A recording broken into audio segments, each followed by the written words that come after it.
Leonard Nimoy died today. It's February 27th, 2015. I was at a science fiction convention when I heard the news. I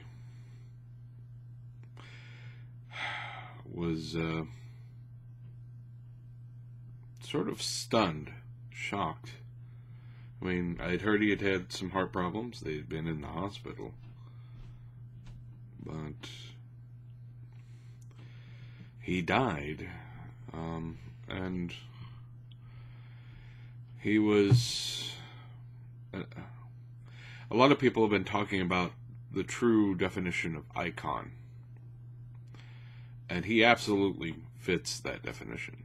Everyone recognized Leonard Nimoy, specifically as Spock. He was the essence of nerd culture in a lot of ways.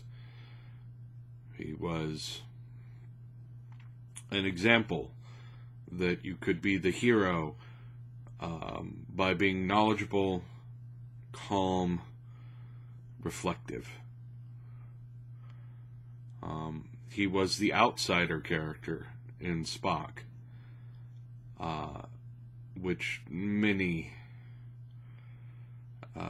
nerds could relate to. My grandfather did not often partake of popular media, but one of the things he and I shared a love for was the original Star Trek series.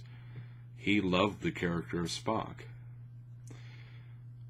The character left his mark on culture, broadly, and me specifically. In many ways, the character was something to aspire towards. The best icons are symbols of the sort of characters we kind of wish we were. And Spock was a good one for that. Beyond his work on that, I watched him on the show In Search Of, which was one of the early, let's talk about weird science and paranormal stuff shows. And his sort of quiet, reasoned, conversational tone to it made it work quite nicely. And it stuck with me as a kid as well. He was also in the only Transformer movie. Anyone who tells you that they made the live-action movie is lying. But they did make an animated movie, Transformers the movie, and he was in that. He did voiceovers for video games. He played a major recurring character on Fringe. He certainly cashed in on his popularity from playing Spock, but he didn't stop there. He was a photographer. He was an artist, poet, brilliant stage actor. I saw a production that he did that was him doing letters between Vincent van Gogh and his brother. And it was a lot of monologues.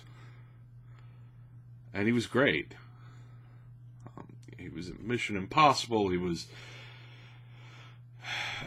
in the Invasion of the Body Snatchers and other sort of iconic things that come from a certain era. But beyond that, he was always the sort of voice for humanity and science, which is ironic given the nature of his characters.